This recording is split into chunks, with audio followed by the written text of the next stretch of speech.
Bueno, es un gusto estar aquí, presentar este caso tan difícil, primer caso en la Argentina sobre el tratamiento endovascular de una disección residual tipo A en un paciente que teníamos allí en nuestro centro, el Sanatorio Güemes de Argentina. Todos sabemos que las disecciones tipo A o de Baker 1, que es una disección que engloba no solamente la aorta ascendente, sino toda la aorta, en su gran mayoría, y que el tratamiento hasta ahora quirúrgico es el reemplazo de la aorta ascendente con un tubo de Dacron, y ese es el tratamiento de emergencia que se debe hacer a estos pacientes. Ahora bien, existen en estos casos, a pesar que el tratamiento haya sido efectivo, que la reparación de la zona cero y el arco aórtico, tanto mediante técnicas abiertas como endovasculares, representa un gran desafío. Y las reoperaciones conllevan mayor riesgo, aún utilizando técnicas híbridas con ramas para los troncos supraórticos. No todos los pacientes son candidatos para este abordaje invasivo, ya que las comorbilidades pueden descalificarlos como aptos. Sabemos hoy en día que hasta ahora tenemos tres tipos de tratamiento en estos pacientes cuando continúan con algún tipo de complicación, que no son pocas, y debemos resolverlos. En principio, hacer debranching a los arcos aórticos, a los vasos aórticos, o poner endoprótesis no preparadas para eso, que se llama un tratamiento híbrido, o bien ya el reemplazo quirúrgico completo del arco aórtico con reimplante de las arterias carótidas y subclavia, y con el trompa de elefante, que es algo que sabemos que es de altísimo riesgo y muy complejo. Pero nosotros entonces vamos al caso que queremos presentar, que es un muchacho de 52 años de edad, que 8 años atrás, en el año 2016, había tenido un dolor torácico con intensidad 10 en 10, irradiado a dorso. Fue derivado a nuestro centro con un diagnóstico de una disección tipo A, y que obviamente se realizó el tratamiento clásico, que es el reemplazo de la porción ascendente de la aorta con una prótesis de Dacron. No presentaba compromiso de válvula aórtica, pero el paciente presentó, sí, en la evolución, una mediastinitis que requirió una resutura external con técnica de Rogisec. Esto le llevó 1 mes y 3 días de internación, dándose de alta en forma satisfactoria, sin otras complicaciones, y evidentemente también, como es común en estos casos, se deben hacer las tomografías de control y los estudios de seguimiento de la evolución de estos pacientes. Este paciente presentaba aquí, como vemos, una fuga a nivel de la aorta ascendente, con obviamente la disección residual de todo el arco aórtico y la aorta torácica. Estaba asintomático, y el control, estudios prequirúrgicos ya en el año 22, mostraba que una fracción de eyección era normal, de 70%, tenía movilidad conservada, y sí se observaba este flap de disección con origen en la aorta ascendente distal y extensión cefálica al tercio proximal de su clave izquierda, tronco brachiocefálico, carótida común, eh, y obviamente la extensión caudal desde hasta el nacimiento de la arteria renal derecha. El cuadro clínico era asintomático, se había postulado entonces nuevo seguimiento, era previsible que en la evolución, como sucede en estos casos, estos flap y estas disecciones residuales o estas leaks sigan teniendo una evolución de progresión, como se ve en este informe de la tomografía. Se evidencia una progresión del diámetro de la aorta ascendente a nivel de la falsa luz, extendiéndose al arco aórtico y la aorta torácica. Esto es presentado por nuestro equipo, el HER Team, compuesto por los cirujanos cardiovasculares, el equipo clínico y cardiología intervencionista.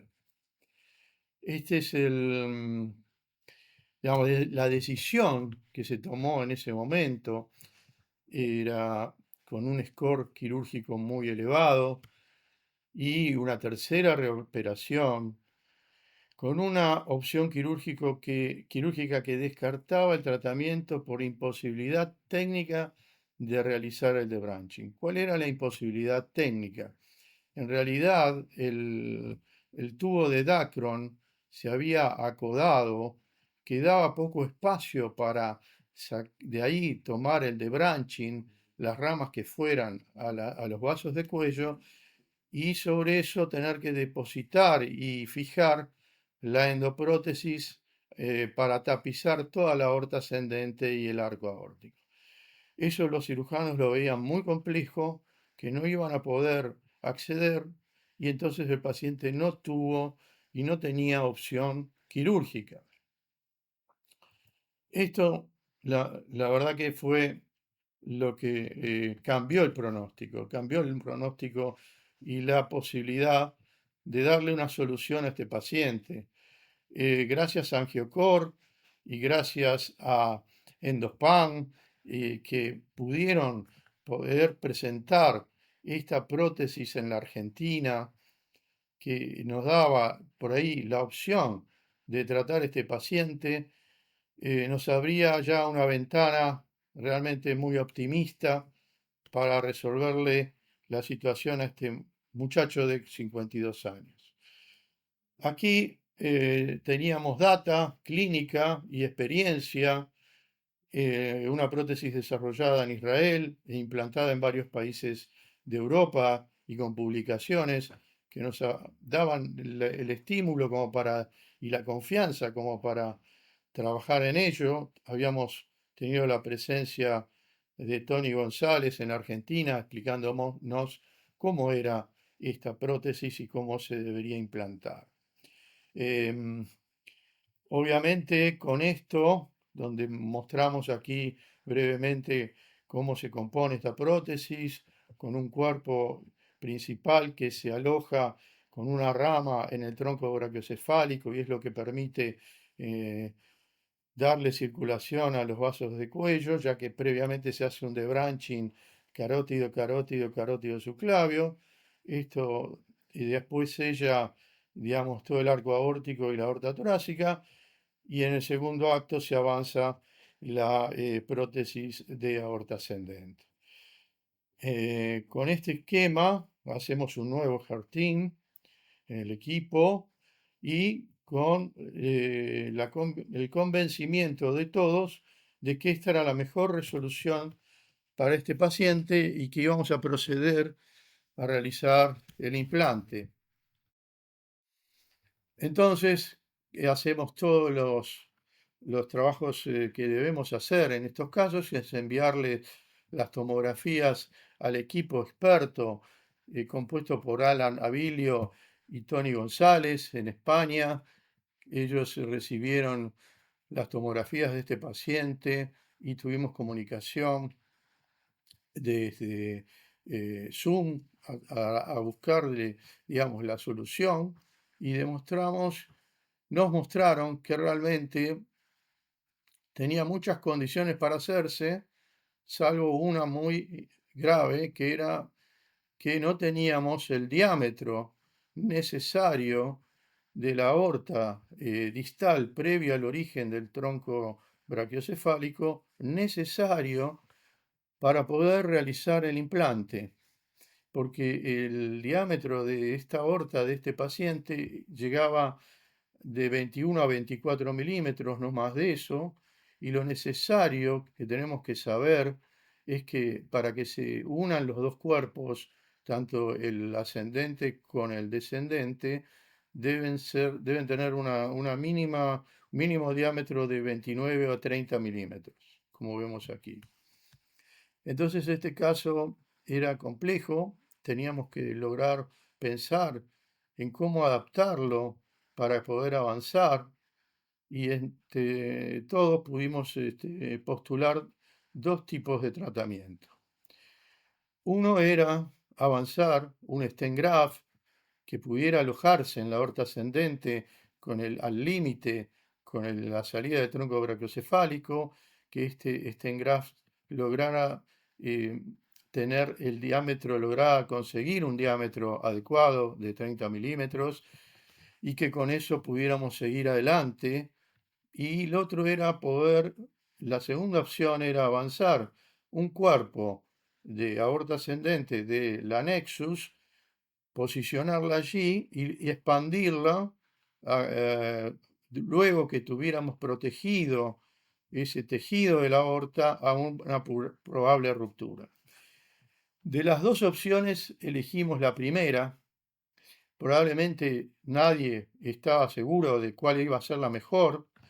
Sabíamos que podíamos correr el riesgo de poder lacerar o lastimar esa aorta. Sin embargo, teníamos un tiempo prolongado, ya la frialdad de ese tejido ya no era tan alta como cuando se produjo el accidente y estábamos un poco confiados en que esta prótesis de expandible por balón podía llegar a ser útil en este caso. Así que planificamos del siguiente modo: primero hacer los bypass de los vasos supraórticos, desde carótida derecha, carótida izquierda a subclavia. De allí esperar 24 horas, evaluar cómo el paciente se comportaba neurológicamente y que no tuviera ningún compromiso. Y al segundo día entonces íbamos a avanzar en el segundo planning, que era, en primer paso, avanzar el stent graft, dilatar y lograr el diámetro acorde de la aorta a ese nivel distal, y luego sí, continuar con el implante de la prótesis Nexus. Entonces el día 27 de septiembre se realizó la cirugía sin ninguna complicación de los de branching y el control dio perfecto, no hubo ningún déficit. Entonces nos pusimos en la segunda opción. Aquí quiero mostrar quizás un avance importante a futuro que ya está en el mercado, de poder quizás evitar hacer el de branching y poder canular tanto la carótida, el tronco brachiocefálico, como la carótida izquierda y la subclavia izquierda. Esto es algo que no teníamos en ese momento en el país. Continuamos entonces que en el segundo día, cómo preparamos el caso, cómo se preparan estos pacientes para este implante. Debemos extender el brazo derecho, poder disecar la arteria humeral o axilar y a nivel de la arteria femoral derecha, que tenía el diámetro acorde, disecarla para poder implantar o avanzar un introductor de 20 French que nos iba a permitir avanzar la prótesis. Del lado izquierdo, a nivel femoral, se coloca un introductor 7 French que nos permite avanzar el pigtail para un control, y a nivel venoso nos permite poner un introductor para usar un marcapaso indispensable para la liberación de las prótesis en los siguientes oportunidades, cuando sea necesario. Entonces, acá ya teníamos el planning y el paciente preparado. Lo primero entonces, que era resolver la aorta distal y el diámetro, fuimos con una cuerda safari hasta el ventrículo izquierdo.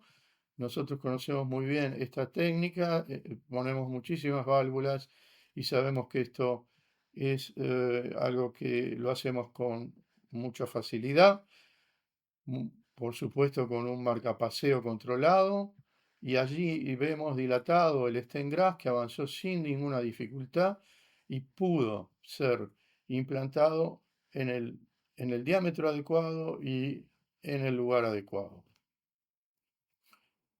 Este es el otro paso, que es, una vez realizado el implante de ese stent y ya seguros de que íbamos a poder avanzar la Nexus, entonces avanzamos el Delivery System con una guía que va desde el brazo a la pierna, la guía de 400 centímetros técnica de True and True, que nos permite desplegar la prótesis y visualizar que los puntos de referencia son los adecuados. Primero, a nivel distal de la prótesis en tronco brachiocefálico, debemos estar seguros que mantenemos la permeabilidad tanto de la carótida como de la subclavia. Luego hay una marca que nos permite decir que estamos en el lugar ideal porque estamos a nivel del al ras del origen de este tronco. Segundo, tenemos que tener el ring marker preparado, orientado hacia la aorta ascendente. En este caso lo teníamos orientado hacia obviamente el stent, que es lo que estamos viendo, y el stent era el que iba a tener, digamos, la función de alojar luego la prótesis ascendente de la Nexus. En este paso hay distintas técnicas. Nosotros sabemos que hay una marca en B, que las marcas convexas deben mirar hacia la parte cefálica. Sabemos que aquí hay que rotar antihorario, hay que hacer unas maniobras para posicionarnos bien y no tener dificultades a posteriori. En este punto ya hemos desplegado la prótesis, ya la hemos abierto, hemos desplegado hasta la prótesis completa, digamos, del cuerpo a nivel de la aorta torácica, y tenemos el ring marker bien abierto y dirigido hacia donde queremos. Habíamos logrado el objetivo para después seguir con el paso siguiente, que es progresar una cuerda nuevamente hacia el ventrículo izquierdo, una cuerda safari, y tener la posibilidad luego de progresar el, el cuerpo. Para eso debemos lograr optimizar los diámetros, y optimizar las distancias entre ambas prótesis, previo al avance de la prótesis ascendente. Creo que estos son pasos muy importantes que se completan y se realizan bajo una supervisión muy bien efectuada por quienes nos asisten. En este caso fue Alan quien nos asistió correctamente y nos marcaba las indicaciones necesarias para que nosotros no cometamos errores. Este es un control angiográfico de cómo quedó implantado o orientado el cuerpo principal, pero solamente hacia el stent. Todavía no habíamos avanzado la prótesis. Teníamos un pigtail listo para avanzar hacia el ventrículo izquierdo y ahí sí progresamos la cuerda safari. Acá tenemos el segundo paso, que es implantar la prótesis ascendente. Esta prótesis tenía 55 milímetros de largo. Acá vemos cómo se expandió correctamente y estamos en ese momento previo a retirar el nose y hacer un control angiográfico para ver cómo quedó tanto a nivel proximal como a nivel de la unión con el cuerpo principal.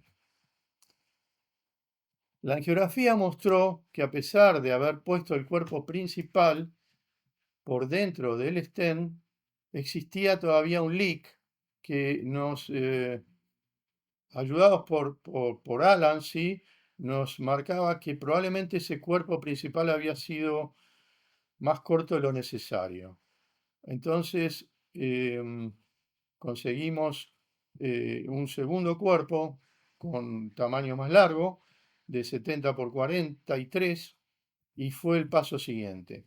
Aquí ya implantado el cuerpo más largo que cubría más desde la aorta más proximal, vemos un resultado final donde se ve perfectamente aislado de todo tipo de leak, con la opacificación de los vasos de cuello.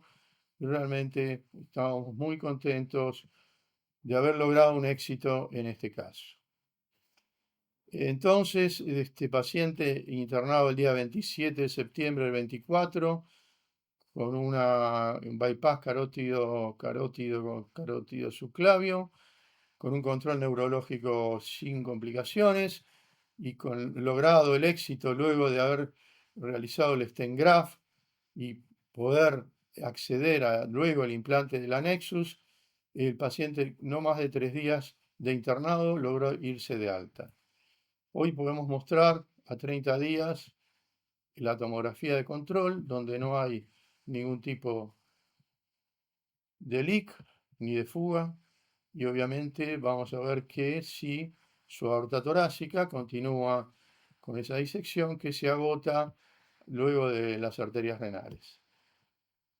Así que, presentado el caso, quiero concluir que este ha sido un tratamiento realmente quizás muy novedoso, que nos permite tratar la aorta ascendente y el arco aórtico en opciones donde en otros casos se utilizan endoprótesis no adaptadas a estos territorios, y que la opción de contar con una prótesis diseñada especialmente para este propósito amplía el espectro de realizar una terapéutica para pacientes con alto riesgo quirúrgico. El uso de endoprótesis Nexus demostró que es posible tratar de manera segura y eficaz patologías complejas del arco aórtico, evitando complicaciones neurológicas y vasculares, lo cual refuerza para nosotros la viabilidad de este abordaje. Y el uso del stent graft no solo fue una solución estratégica en este caso puntual, sino que también demuestra cómo la combinación de tecnologías de distintas generaciones nos puede abrir nuevas posibilidades en el tratamiento de estas patologías tan complejas. Por otro lado, la endoprótesis Nexus puede y debe considerarse una terapia disruptiva en el tratamiento de estos casos, ya que introduce un enfoque innovador que desafía el paradigma actual basado en la cirugía abierta o híbrida, con materiales no específicos. Por lo que la endoprótesis ¿por qué la Nexus es una terapia disruptiva? Porque pienso yo que podría cambiar a futuro el enfoque del tratamiento de la disección tipo A, ya que implica evitar una toracotomía, una circulación extracorpórea y un reemplazo de aorta ascendente con alta morbilidad y mortalidad. Nexus podría permitir un tratamiento endovascular evitando la cirugía abierta y sus riesgos asociados en casos obviamente seleccionados.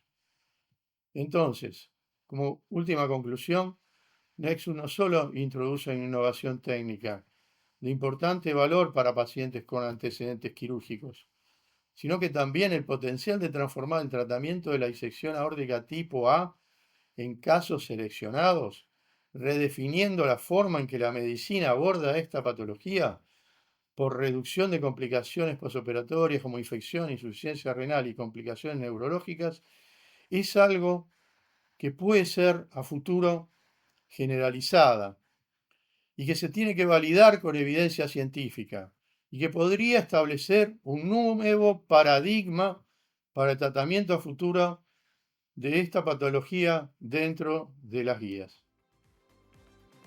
Muchas gracias, un saludo.